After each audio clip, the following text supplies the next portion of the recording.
ആകാശവും ഭൂമിയും അവയുടെ സകല പ്രവൃത്തികളും പൂർത്തിയായി. ഏഴാം ദിവസം ദൈവം തന്റെ പ്രവൃത്തി പൂർത്തിയാക്കി വിശ്രമിച്ചു.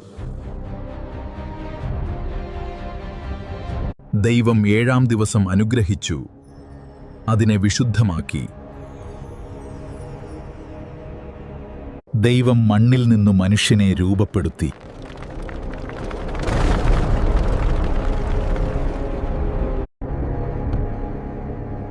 ആകാശവും ഭൂമിയും അവയുടെ സകല പ്രവൃത്തികളും പൂർത്തിയായി.